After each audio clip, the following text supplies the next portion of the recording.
Ready? Okay, why don't we go ahead and get going. My name is Henry Veliker. I am a Plan Commission member. Chairman Smith, who's Mayor Brian Smith, asked me to chair the meeting. I think he intends to join remotely.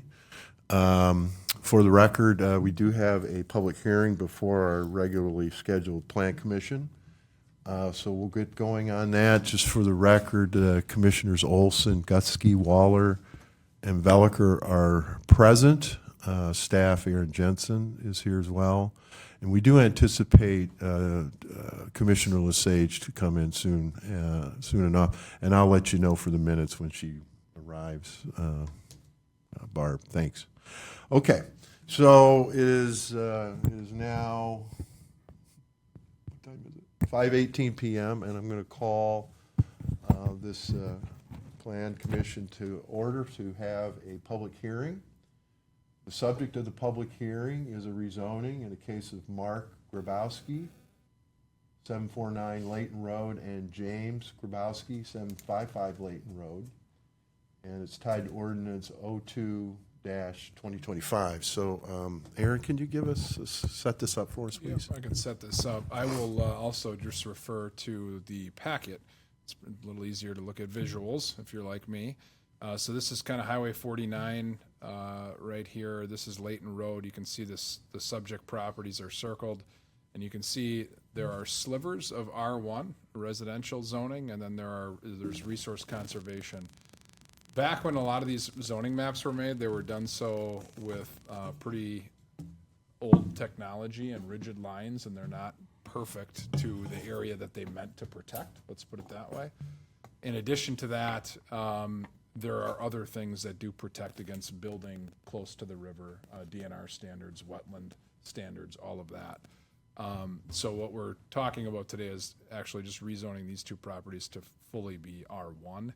So the two owners can build homes on those properties. That's their intent. Right now, it's so restrictive that they're not able to. So that's what we're talking about. Okay, thanks for the explanation. Just for the minutes, Commissioner Lesage has arrived. It's like 5:20. Hi, Angela. Apologies. How are you? No apologies. Good, how are you? Okay, so let's get the public hearing going. I think what we do is we take testimony in favor of the rezoning. If you're going to speak, please come up to the podium, state your name and address, and limit your comments to 3 minutes. Thank you all. This on? Yes, sir. Yeah. Okay. I'll try to keep it brief. Jim Grabowski, 755 Layton Road. First, I just want to thank you all for your services here. On behalf of my brother Mark, who couldn't attend, and myself, we do appreciate it. Mark currently serves on the Plan Commission in Pewaukee. I did previously for 5 years before getting elected, so I know the importance that your board does have, especially in situations like this. We tackled our land use plan down in Pewaukee, and it's a daunting thing because you have to think of the future of what the community is going to be. I think Aaron did a great job of passing out the information and disseminating what our intent is behind it. These are parcels we purchased approximately just over 4 years ago, and now we're getting ready to finally, kick it into gear and get moving on the development, and come to find out of the dual zoning that we were never even made aware of. And asking our immediate neighbors, they had no idea on that RC zoning as well. But the lots were lots meant for development. They have city water and sewer already stubbed to them. We're just looking to build homes that fit with the covenants of the neighborhood, and keep the harmony of the neighborhood consistent. Nothing egregious. We know where the wetlands are. We know the protected shoreline. We know all that. We're just trying to enjoy the beauty of those lots. But again, thank you for hearing us, for your decisions, and I'm here for any questions or concerns that may come up regarding it. Thank you. Okay, thank you for your comments. Okay, now we'll take testimony, against the rezoning. Again, if you want to speak, state your name, address, and limit your comments to 3 minutes.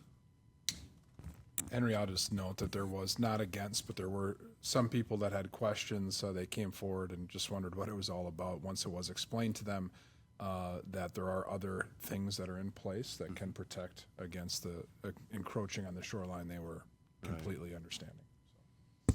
And this is just a comment period, so we will get into more conversation during the meeting. Okay, well, you know what? We don't have anyone voicing any official comments in opposition, so we'll go ahead and close this public hearing at 5:23 p.m.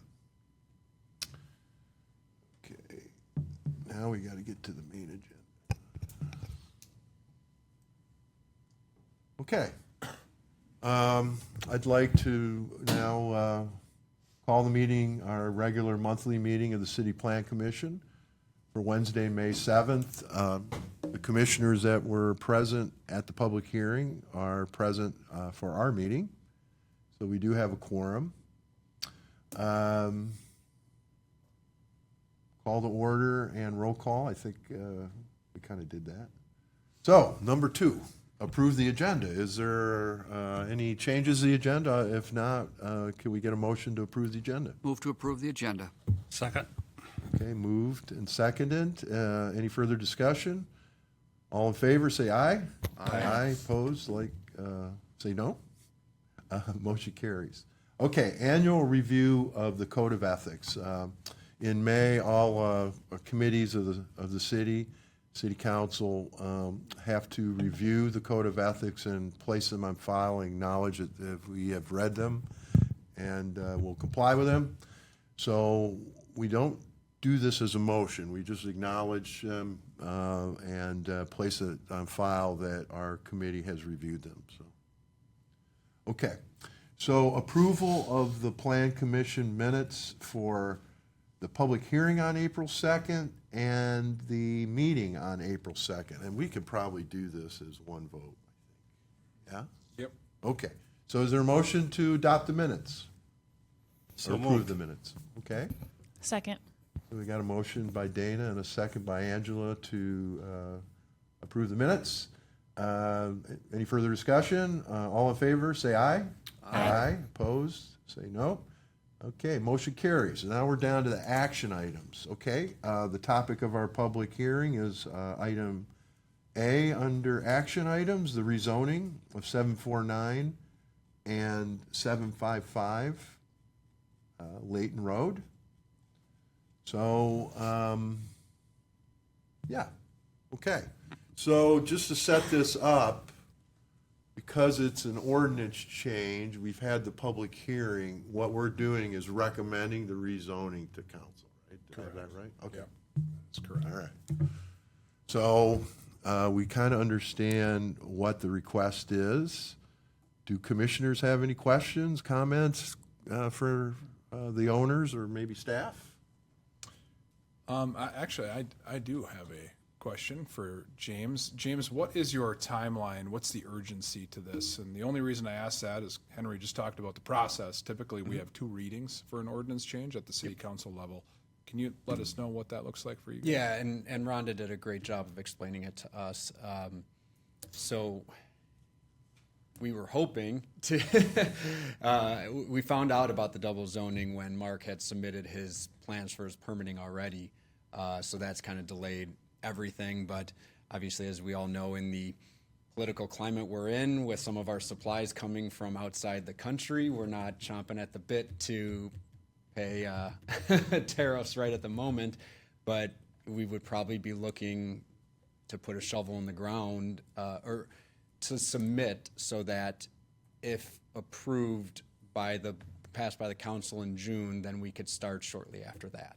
Okay. So I believe it was vetted that we can at least submit plans to start getting through that process where nothing would get approved, obviously, until council hears it.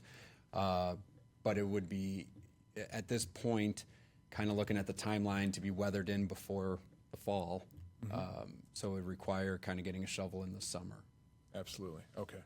That sounds great. I was just trying to figure out if there was a reason to consider waiving the first reading, and it sounds like because permit applications aren't in yet, it's probably going Yeah. to take that long anyway, so we can. Yeah, because we, while we do have plans and everything that we're ready to submit for, for the permitting process, everything kind of, we're understanding of the due process of municipal government. Like I said, with me sitting as an elected official down in Pewaukee, I understand how this goes. I also understand the frustrations that developers have when municipal meetings hold them up. But it's one of those where respecting your process and your policies that are in place, we understand that the chain of command is you guys make a recommendation to the Common Council, they have to pass it or adopt it, the change in the zoning, and then, we could go from there. So, as long as we're able to be submitting, if you guys do find in favor and we're able to be submitting, I don't anticipate that really holding us up. Okay, and that will be no problem. Great, thank you. Yep.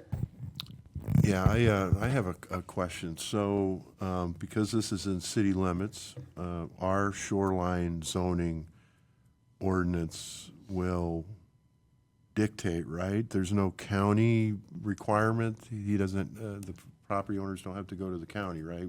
That's We correct. regulate the shore? Yeah, so in the Which city I of think is Waupaca- what is good, that we control it. Yeah, so in the city of Waupaca, it is different than the county. The city of Waupaca is 35 feet. I believe the county is 75.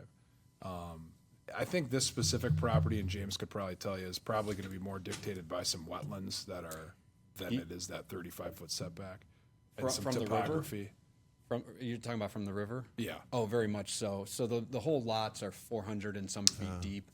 And I believe the wetlands, and I apologize, I don't have the survey in front of me. I want to say the wetlands were probably about 200 feet from the river's edge.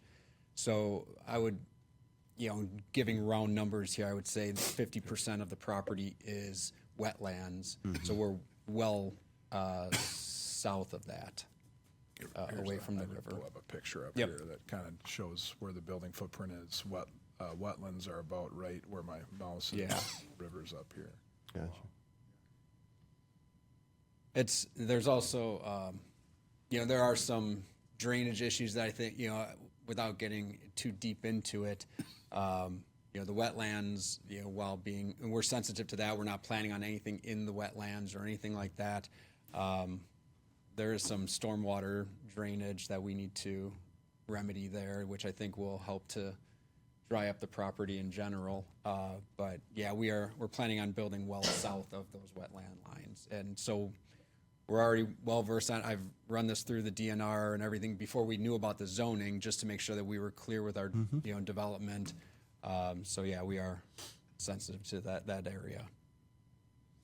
Well, I think it's great. Two brothers from southeast Wisconsin somehow found Waupaca and two parcels along a nice river. It's fun. Well, my brother's in-laws have ties here. His mother-in-law lived That's here, a grew up connection. here. Gotcha.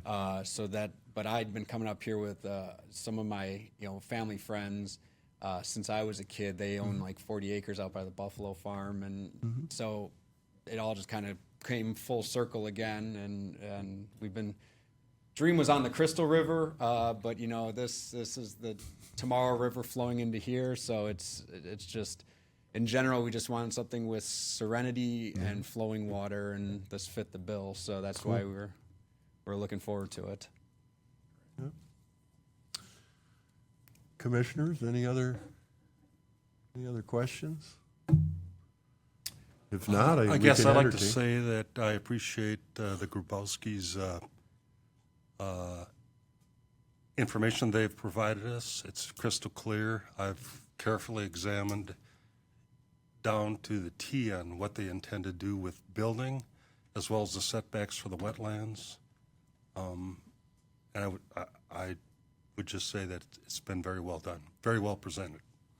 Well, and we're getting development in our city. It's awesome. So, and some new residents. Yep. So, okay. Well, do we want to make a recommendation to the full council? I would make a recommendation to council to approve this. It's a rezoning, and with the conditions, there's 3 conditions which are no issue, right?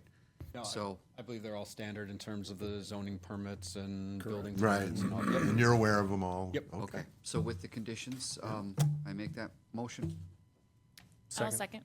Okay, so we got a motion by Olson and a second by, I always want to say LePage. I mean, you can say that. If you No, I'm going to say Angela. That works too. I keep thinking of the announcer LePage. Okay, so we got a motion and a second. Is there any further discussion? Otherwise, all in favor, say aye. Aye. And oppose? Okay, hearing none, we will make that recommendation to the council.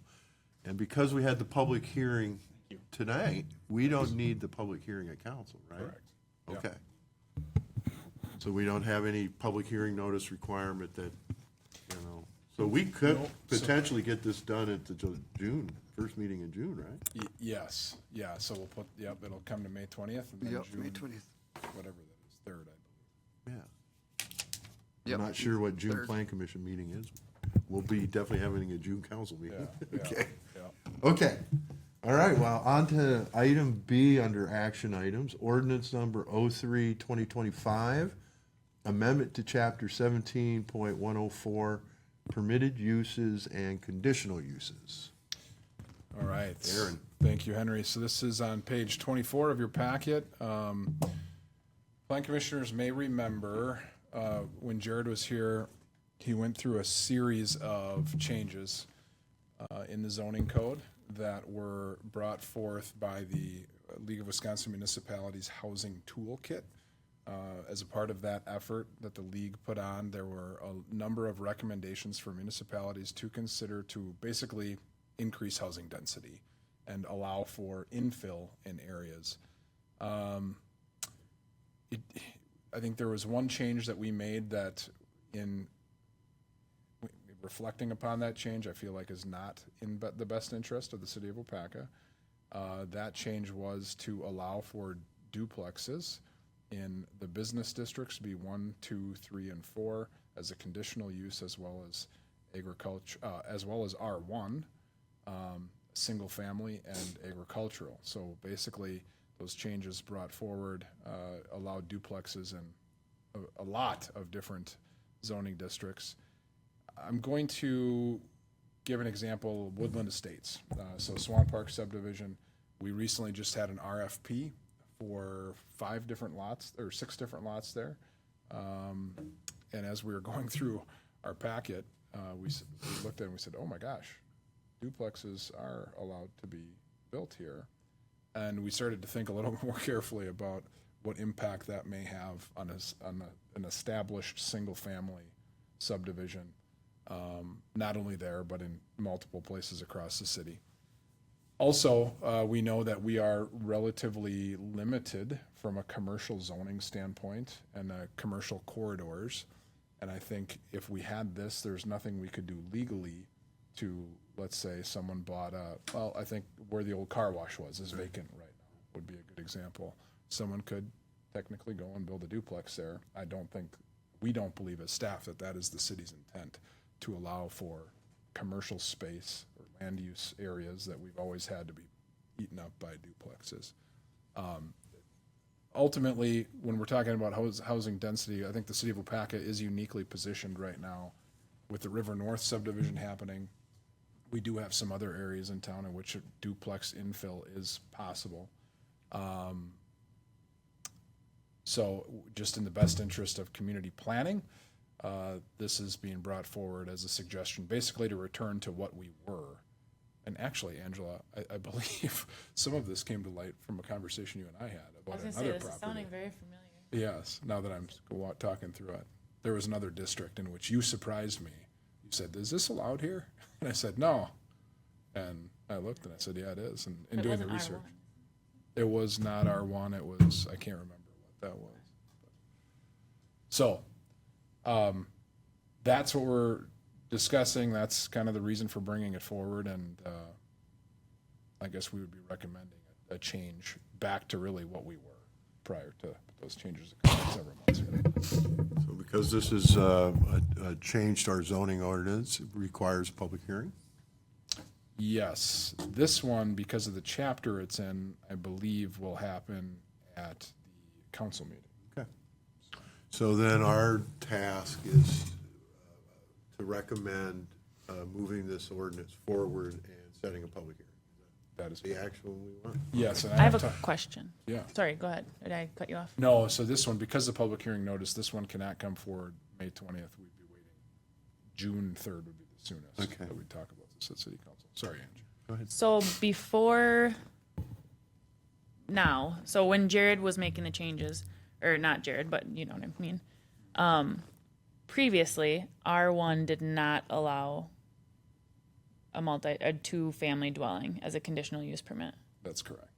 Okay, so that change, we're changing it back to what it used to be. Exactly. Okay, Yeah. And a conditional use, you can put conditions on it, but if it is a conditional use, you can't legally deny it if they meet those conditions. So that was the so I thought. guess in like the Woodland Park Estates, wouldn't that be against the covenants, so you couldn't put a duplex? That's a great question. I would say, yeah, it would be against the covenants.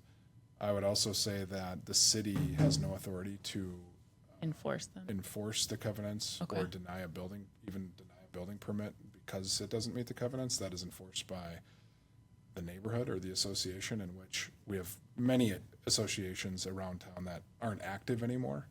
And I think a lot of that stuff could potentially get through. Probably wasn't listening as much as I should. So we would proceed to allow duplexes in R1 as a conditional use? Is that what we're going back to, or we never have allowed that So in we- R1? We, if we're looking back Before the. the other changes. Gotcha, yeah. We did not allow it as a conditional use. Okay. And we are going back to that, not allowing it as a conditional use. As a part of the changes that Jared made, it was allowed as a conditional use. Ooh, What if in that span of time one was put up, then what? It would be allowed. So if their house was to burn down or something were to happen, would they be required to make it into a single family if we change this?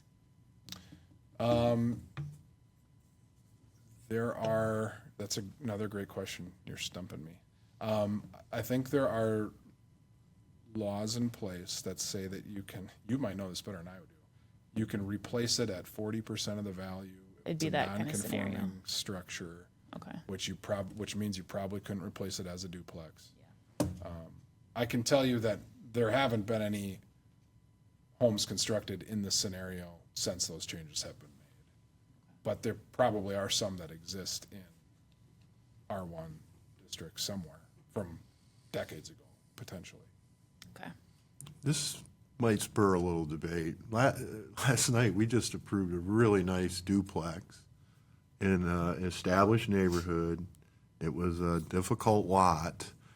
And given our housing market, for young people, to begin to maybe have home ownership, a duplex is kind of a nice way to do that. And I have lived in towns with very nice duplexes across the street from me. Now, they were built in the 40s and 50s, and they were, very nice and, very big. But I just to reject them, I don't know.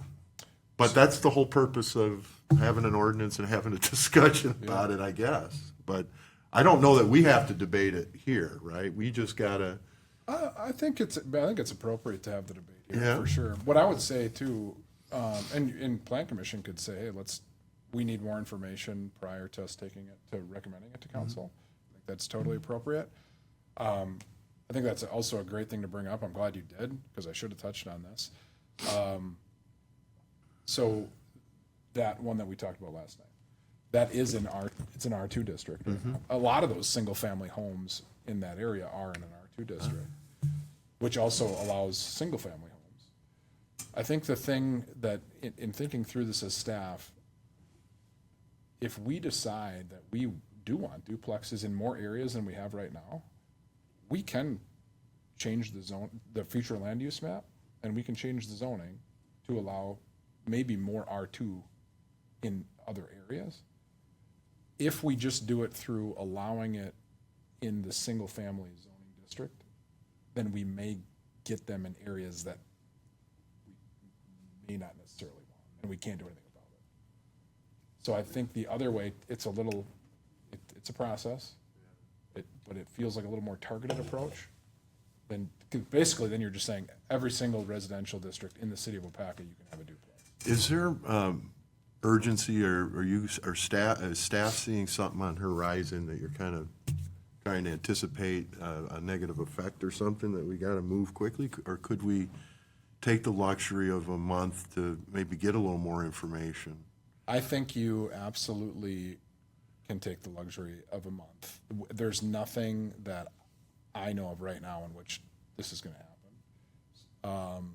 I would say, I also don't know, let's say someone does put up a duplex in, I keep using Swan Park, maybe that's not fair, but let's say someone puts up a duplex in Swan Park while this is how it reads right now, and that could cause dissension, potentially.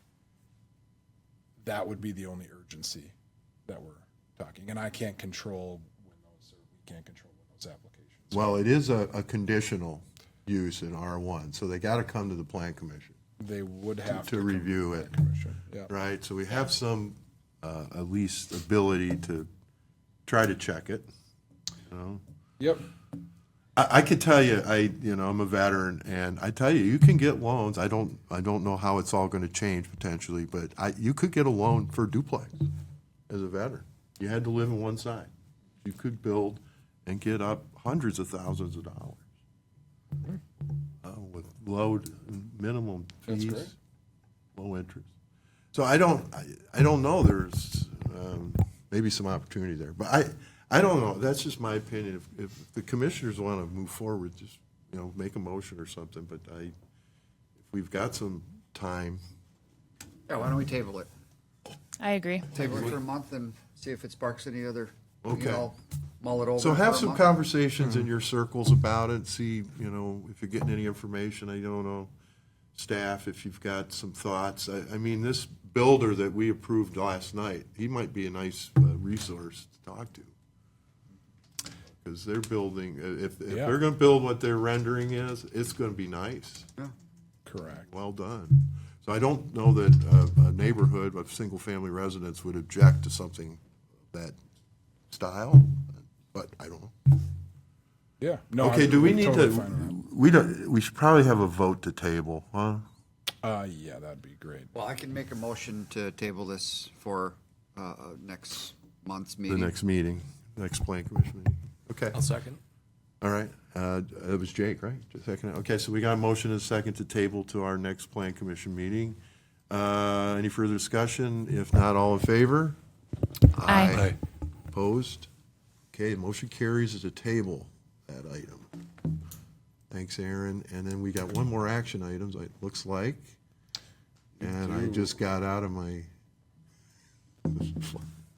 sorry about that, folks. Go all the way back to page 1. Okay, he's got it up. Okay, so our third action item for night is future development and land use feasibility report. Tricia Braun, New Day Planning. Hi, Tricia. Hi there. I can help you. Oh, yeah. We were trying to find it. My colleague is in a going to join in, but if not, I can wing it. I can cover him. Okay.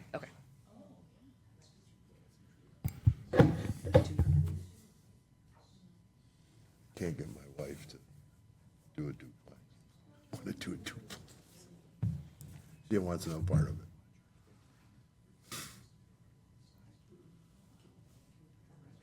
Or can I? Thank you. Thank you. Yeah, good luck. Welcome to Waupaca. Thank you guys again so much. Really Yeah, thank you for coming. So are you guys saying we could build duplexes? Correct. Well, I know you are brothers. You go back to Milwaukee for now. Yeah. You didn't hear any of that. They'll build a little walkway, covered It's on walkway the between the table, so houses. there's no yes or no. Don't put that in the building plans. Momentary pause for technical challenges here. Yeah, no worries. Take your time.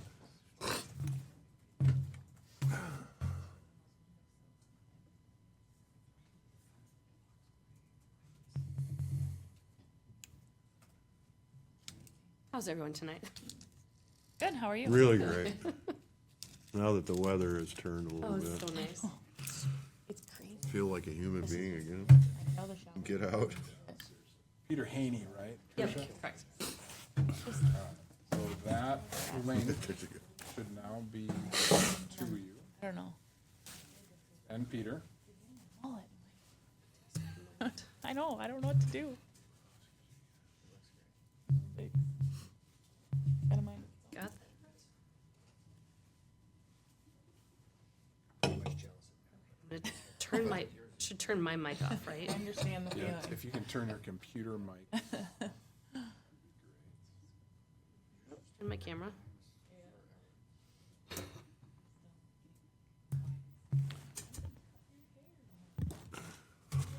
Okay, and then if I share.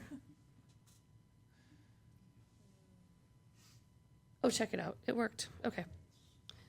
It's always like a little win when technology goes in your favor. Yeah. Okay. Aaron, you good? We're good? Yes. Okay. Well, again, hello, everybody. I'm Tricia Brown. I am with New Day Planning Consulting, Economic Development and Community Development Consulting firm. Background, 25 plus years in economic development. And the City Council and Aaron brought my team on to help do a feasibility study for the community for a pretty specific area in Waupaca that is seeing more interest for different uses than are what are currently allowed in your future land use map. So the screen that I have up on the slide shows that kind of highlighted area that our study focused on, which is the Highway 10 County Road A corridor. You may or may not have heard about the study that's happening. It's currently zoned a mix of mixed-use residential, commercials, highway-type commercial uses, and so with the industrial seeing more interest, decided that the city decided to take the time back, to take a step back and consider if it were feasible to change that, what would that look like? What would be the highest and best uses for the community in general? Again, one of the major considerations and cautions that the city has had is being cognizant of the labor force challenges that the community's had largely in your manufacturing sector, some of the housing challenges and the fact that there is still a need for more additional housing, the investments that have happened in your commercial corridors, specifically your downtown, and not wanting to do anything that would detract from any of those investments that have been made from the needs that the community currently has, as well as what they would like in the future, and protect the assets that make Waupaca special. Its location within the chain of lakes, the natural resources, kind of just the quality of life and character that everybody really appreciates and has come to love about the community. Peter Haney, I think maybe online. I'm not sure yet if he is. He might be joining me. He was brought on to help me with this. His background is in community and municipal consulting. Specifically in this particular project, he was focused a lot on the data, doing the data digging, research, analysis, and helping in our benchmarking and making sure that the path we were going down made sense, not just from what people thought and felt and told us, but actually like that was proving through with numbers and trends in the market and industry sectors. So the first step, I did a number of things. One of the biggest things was just getting an understanding of the lay of the land. There's been some significant changes, not just in Waupaca, but in Wisconsin, within the U.S. in the last several years, as everybody is very well aware.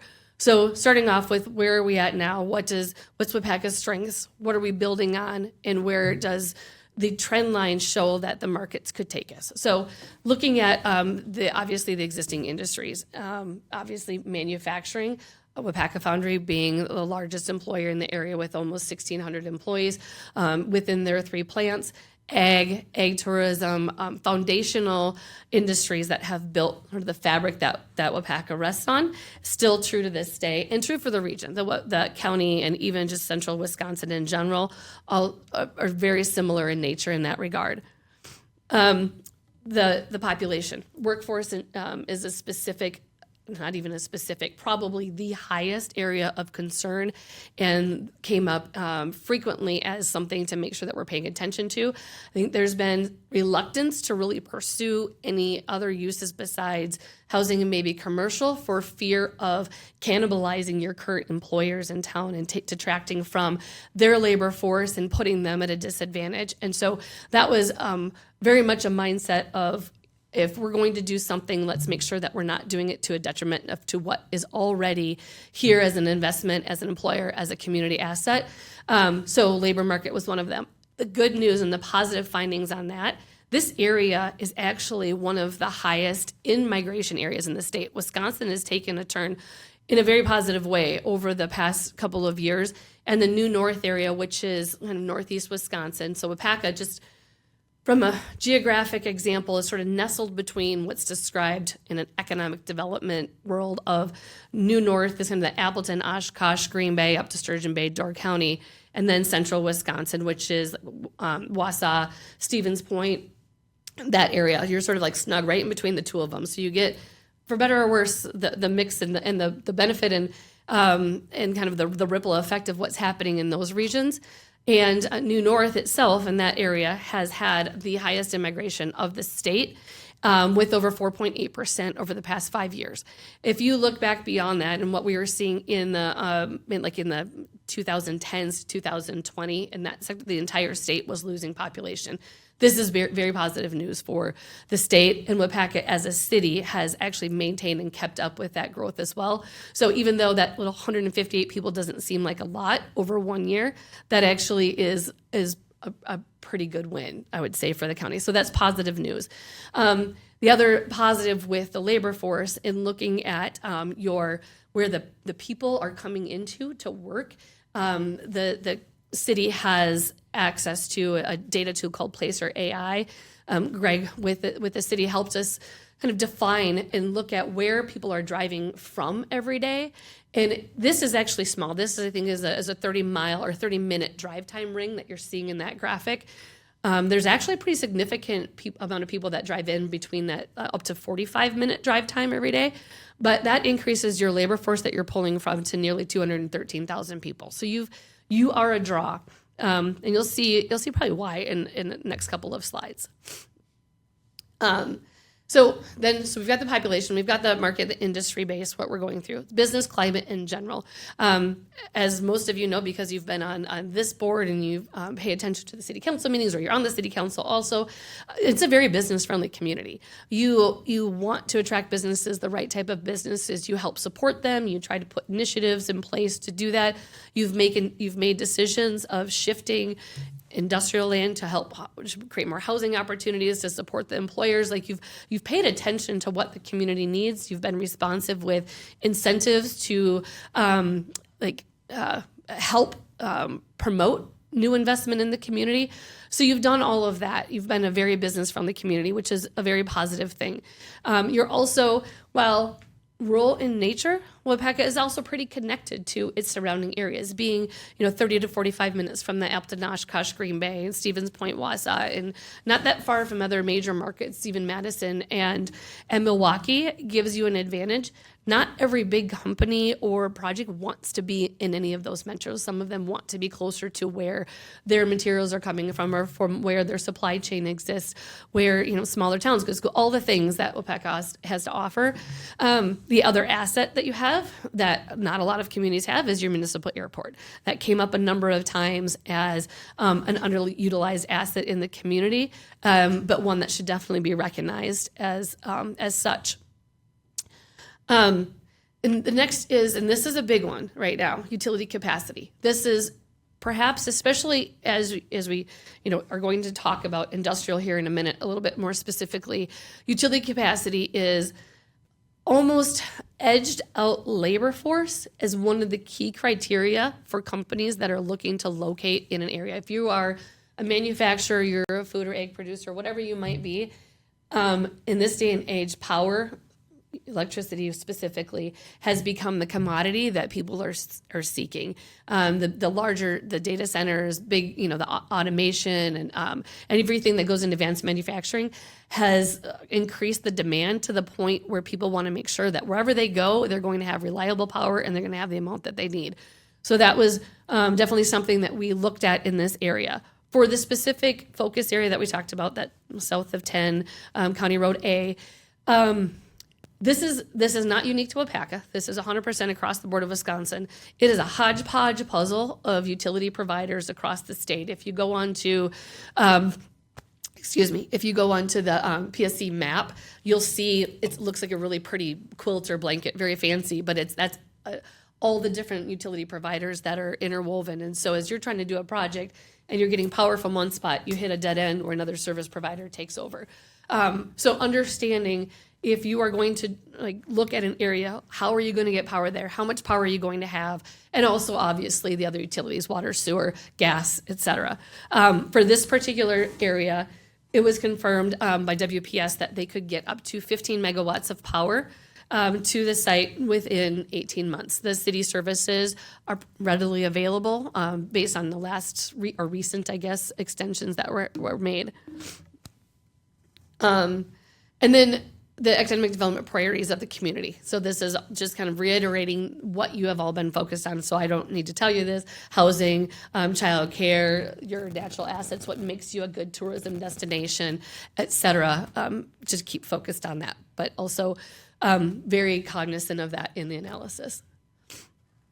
The next piece, and I think I wouldn't say necessarily that the market research is not important, but I think the stakeholder interviews likely weighed more, in my opinion, because that is firsthand, real-time knowledge of what's happening in your market, in the business community in general, what your partners and other economic development roles, the county, the region, the state, are seeing in terms of types of projects that are potential for the area, and have are seeing where that demand might be. So we interviewed leaders of several companies, including Waupaca Foundry, Guzman Enterprises, Falk Brothers Construction, Brooks Farms, and I might be missing one or two, and then Waupaca County, and I mentioned New North and the state of Wisconsin, as in terms of what are they seeing, what do they feel the demand is for the area, and almost across the board, to the point where you almost didn't have to ask the question anymore. Everybody had the same answer. They felt anything that really capitalizes or leverages our agriculture industry, food and beverage, whether it's packaging, production, potentially sustainability type processes to help increase the access for both producers but other processors in the area, as well as metal fabrication, equipment manufacturing that would support the supply chains that are already here by and large. And we didn't get into any tariff conversations, so I'm not leaving that in, but there are definitely, with all of the other changes that are happening in markets, from transportation costs to labor to automation, all of those, there are opportunities to maximize the supply chain that your companies are seeing here in the area. So helping to be cognizant and support those to the point, I think the exact comment was, anything that would be part of the supply chain is and synergistic to the operations outweighs the potential competition for labor force. So I think that was a pretty big message that we received there. The other two uses that are not in blue on your screen that are in that were cited, and these were kind of like when we pushed for, okay, is there anything else besides these two industries? Because everybody was saying the same thing. Warehouse and distribution.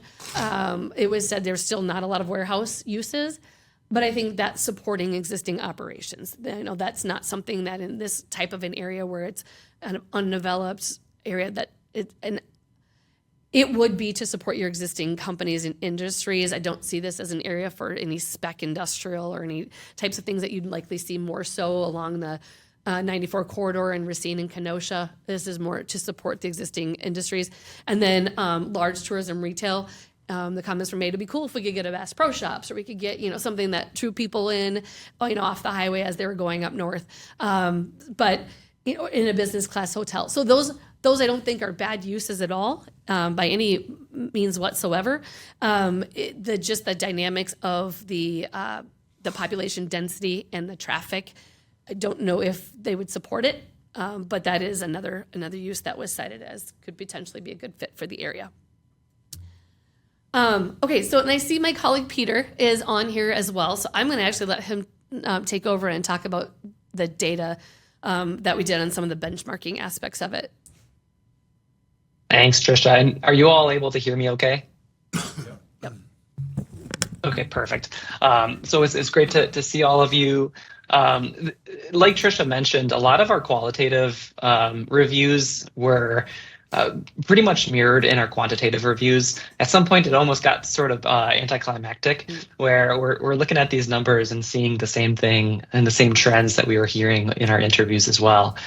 So we can go through some of the actual data that we went through. And to give you some context here, we looked at two main sources of quantitative data. The first being Census American Community Survey data, and then the second being the Bureau of Labor Statistics. Census gives a lot of really good information on demographics, education, household economics, and then the Bureau of Labor Statistics gives a lot of really good information on industry and industry concentration, the makeup of certain industries in different communities. So the first one that we have here is looking at census data on a community perspective. So this is truly looking at the city of Waupaca versus some other cities that are within Wisconsin, and just benchmarking compared to those cities. So in here, Waupaca scored very well in a lot of our benchmarking.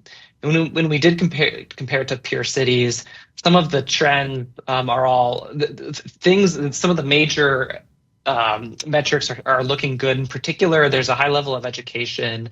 Waupaca has a higher housing stock diversity, though we'll touch on housing in a moment here.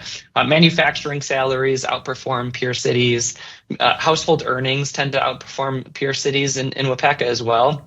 And there are lower poverty rates when you're comparing from city to city. So Trisha, you can go to the next slide here. There we go. Oh, perfect. So not only did we look at comparisons from city to city, but we also wanted to look at it from metro area to metro area. So generally speaking, it's any area in which somebody is going to commute into for work, just the region there. And also, Trisha also mentioned this, Waupaca is a little goofy compared to some of our other clients. In particular, Waupaca is sandwiched right in between two major MSAs. And that's with the Fox Valley and Oshkosh, Neenah, Appleton, that area, and then also Stevens Point, Wausau. So we did have to do a little bit of some Frankenstein data analysis here, because we're looking at those two MSAs compared to some out-of-state MSAs. The way that we chose those out-of-state MSAs is we're actually taking out of the Great Lakes states, so about 5 or 6, including Wisconsin, states. We took the cities within those Great Lakes states that have the closest industry makeup to Waupaca. And with Waupaca Foundry being a fairly dominant force in the industry makeup, a lot of these other MSAs outside of the state are also going to be really high in metal manufacturing. Most of these are found in Indiana and Ohio, which actually also ended up being confirmed in some of our peer interviews as well. So those are the MSAs that we're comparing to. And when we're looking at those MSAs, it's very similar themes that we see compared to the peer cities. So the education levels are great, high median earnings for manufacturing jobs, and just generally speaking, even though workforce is still a challenge, it seems like that there's a decent amount of progress that's happening, particularly because you are sandwiched right in between two major population centers. So we can go here to the next piece. So when we actually look at the Bureau of Labor Statistics, this is when it gets a little bit more complicated and a little more technical, looking at the industry concentrations. So there's two different factors here. So it's the number of establishments and it's the number of employees.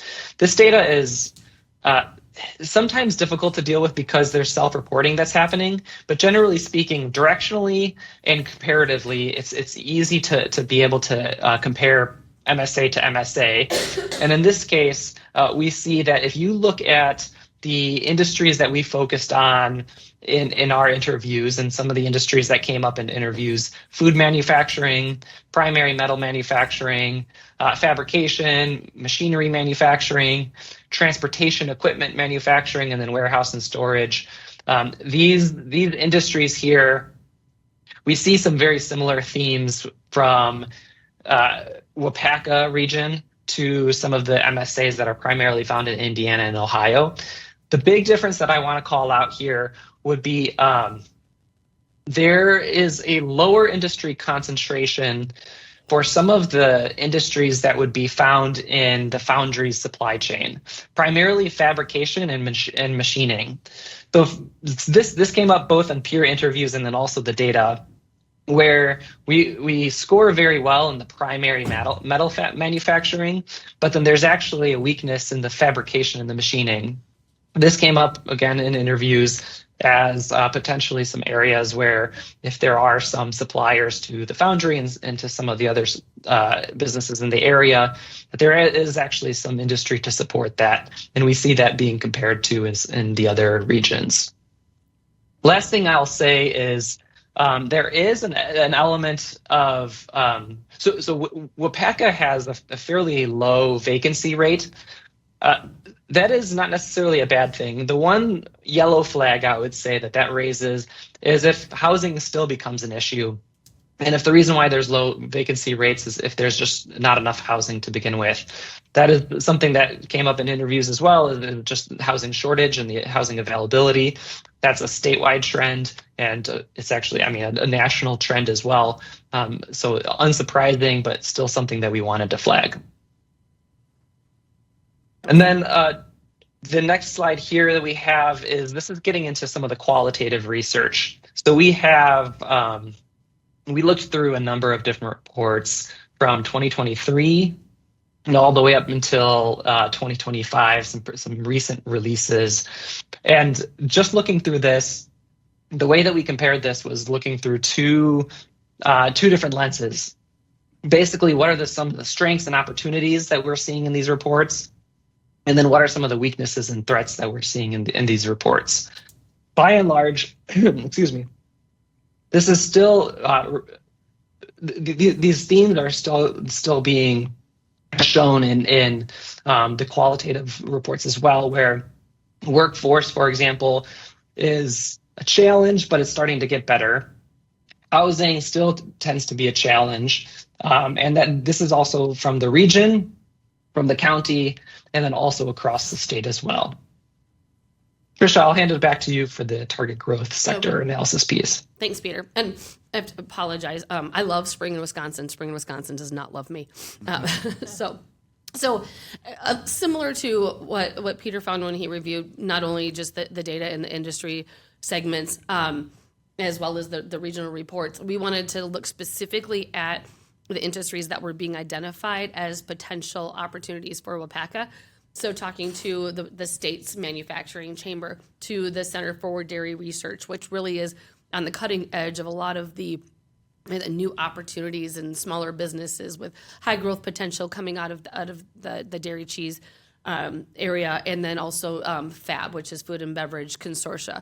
They're seeing a lot of like the smaller kind of new, whether it's sustainable packaging or new kind of organic foods, different ways to grow those types of business opportunities coming out of there.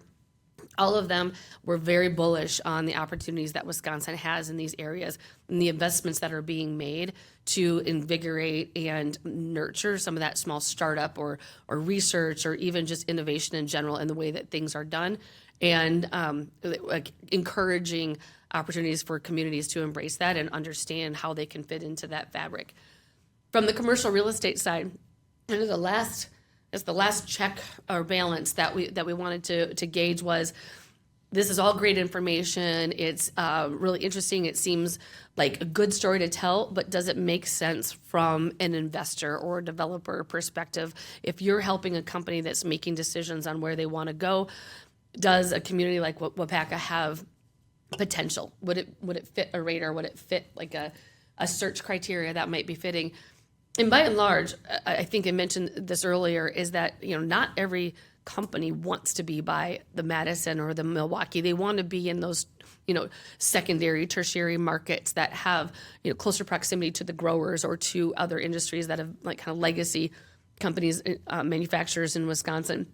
Also, one of the biggest things is land, for one. Like there truly are not a lot of sites that if a company was saying we needed 40 acres with X amount of power, good water, within 2 hours of XYZ, there's not a ton of sites that fit that criteria.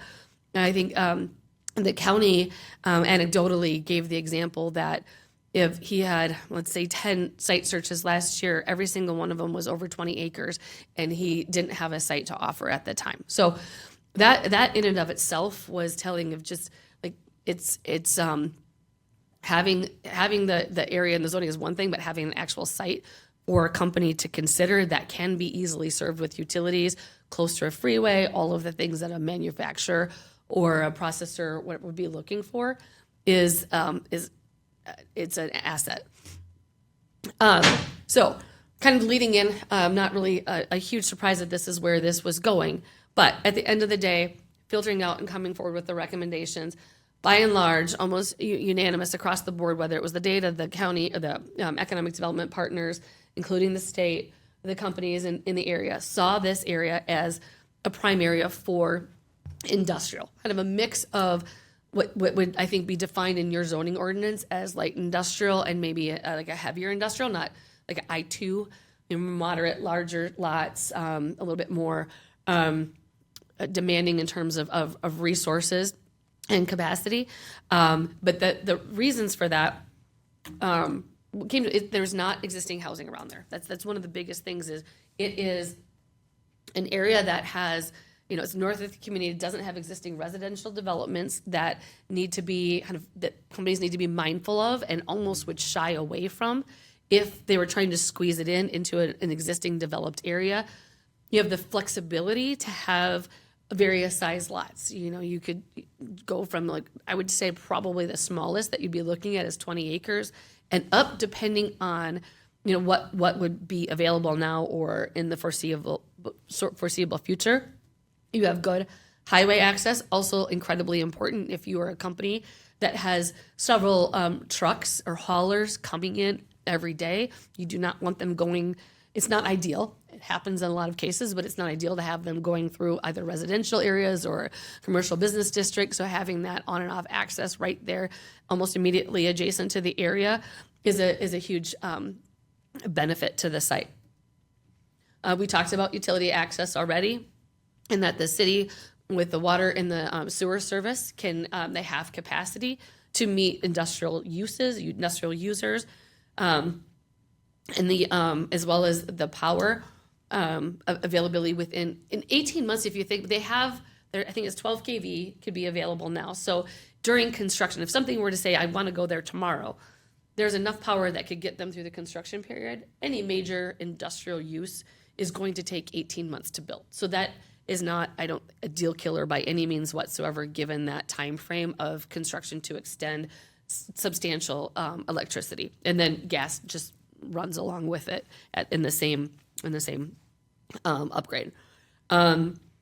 For the other uses that I mentioned before, I already talked about this, and the reason they're not on the priority list, the tourism, while they would be cool, just probably not feasible. This has been in the future land use plan, allowing these types of uses for 20 years, probably. So not having had any, tire kickers or anybody interested in that type of a use in that location sort of is telling of where the demand is for it. Like I said, it's not terrible use. Your community would probably love it.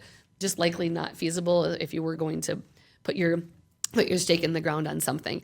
And then by and large, your stakeholder support, mostly the other companies and businesses in the area that kind of ratified and suggested this is the best use and would like to see that type of development occur in this area or be open for that in this area.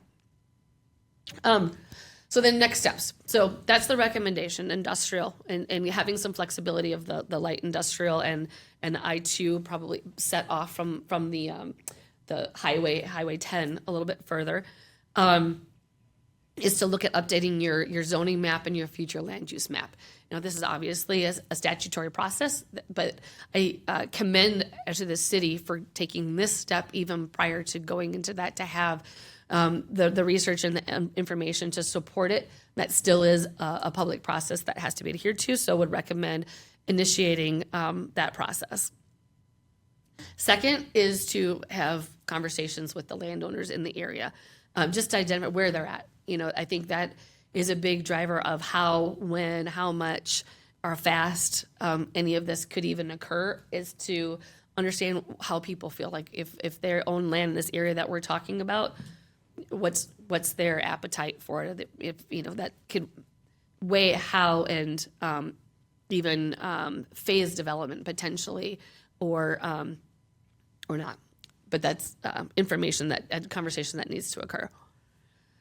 And then, in addition to that, one of the things that the council at Erin had asked is, if we go down a path a certain direction, then what are some other things that we should be considering, or that we should be doing to either support, if we're going to go down industrial, like for this example, industrial development, that we would want to be considering.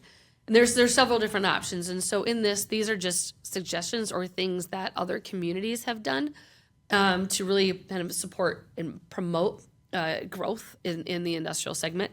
And first, starting off with the market study. What is the market? What is the market saying is the reasonable cost of land? If you had a company that was coming and looking at, I want to put my 250,000 square foot manufacturing facility, I need 25 acres. What's the market say that person will be willing to pay, to understand what those land values are going for similar type projects throughout the region? There's not a ton of them, but just kind of knowing what you're starting with as a starting point is square one.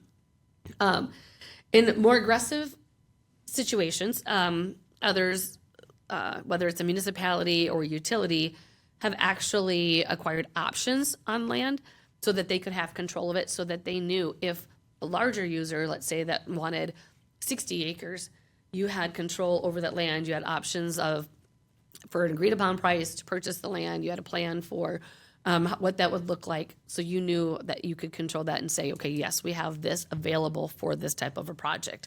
That could be done by even a master developer or somebody that would want to partner with and take this on as a project. Speaking of master developer, I would never say to go and it was one of the first conversations that we had, is just go build a business park and put in the infrastructure and put the streets and sewer in, because chances are you end up having to rip it out. The first big project that would come up would want something different than what you put in. But it might be helpful to have ideas of what it could look like. What could lots layout be if you had a mix of like 20, 30, 40 acre lots? What could a street circulation pattern look like? How could the utilities come in? Just have a couple different scenarios so that people could picture this is how this would work in the truck access, et cetera, connectivity to the rest of the community in a schematic. Excuse me. There's two other programs that are offered regionally and at the state. And as I mentioned, the lack of available sites, the lack of so-called shovel-ready sites are even more scarce in Wisconsin. And a shovel-ready site doesn't necessarily mean everything is done, the pad is graded, utilities are there, you just got to plug in and go. It just means you've done all the homework to understand here's where the challenges are, maybe do a wetlands delineation to know exactly what type of acreage you're looking at, have a plan for this is where the utilities are going to go, this is the amount of power we can get, this is what it's going to cost to get us there, et cetera, to have that done. In this case, because you've got some of the majority of the area is not within the city limits right now. What does the annexation process look like? What are those agreements? How does that work? Just knowing all of those pieces and parts to that. Those are an investment. The gold shovel, that is coordinated through the regional EDO, New North, and it's much less expensive. That is more so going through the checklist. The full certified sites process requires more engineering, more testing. That is done through the state, a larger investment. So I would recommend to start, likely if this is a path you want to go down, looking at the gold shovel first and just to understand what you're working with. And then the other simpler, but really, really important, and I can't stress this enough, is being a strong regional partner with your economic development groups, with Waupaca County, with New North, and Synergy. I don't have Synergy on there, but Synergy as well. That's the Wausau Stevens Point regional group, and the state of Wisconsin. The companies that are looking to locate here, that's where they send their request in. For example, if there's a site search and they say we need, Aaron knows this, 40 acres within XYZ of this company, and we need this much power, we need this much this, those come through those groups and they get filtered out. And if they know you have a site and you are willing to come to the table and be a good partner in the process, you will get a look at those projects. And even if it's on the fringe, just having that relationship with them is incredibly helpful. And then as you're working to win projects, if there is an opportunity, leaning on them and being a strong team is very important to the company, to the partner, to show that unified front at that level. As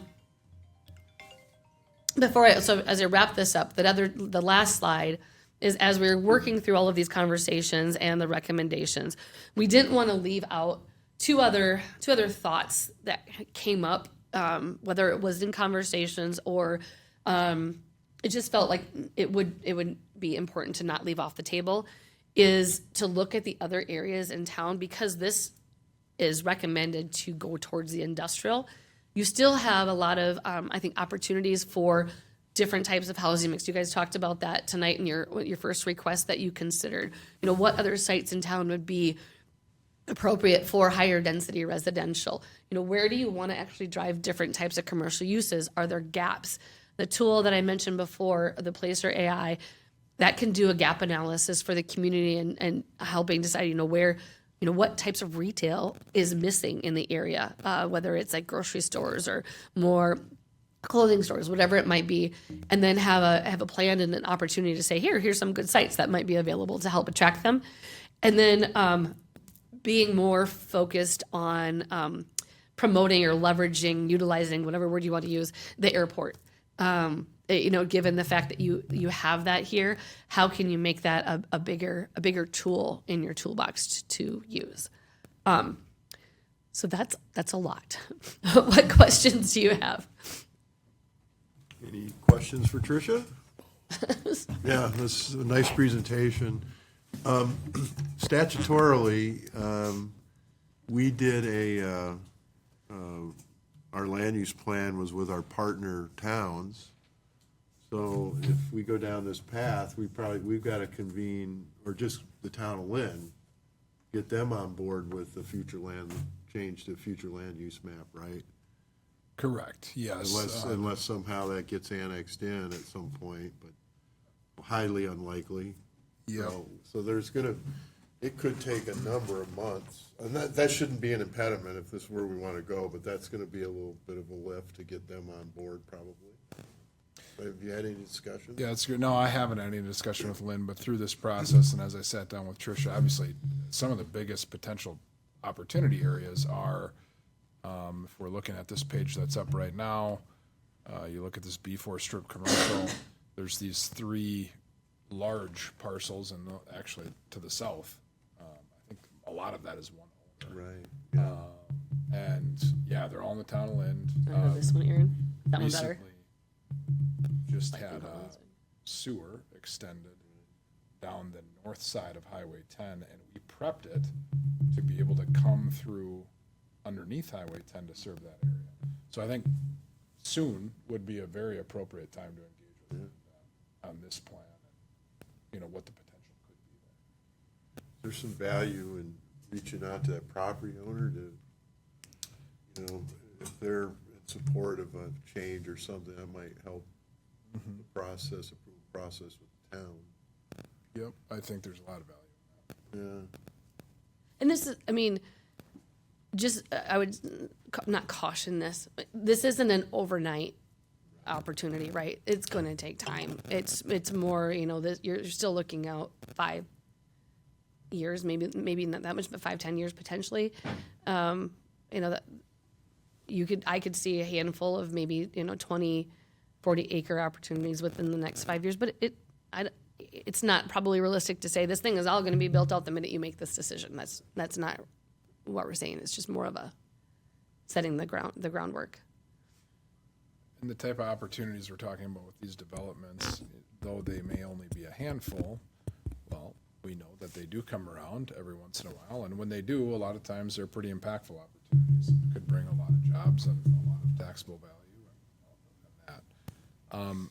I want to back up way back to just discuss kind of the impetus for this project.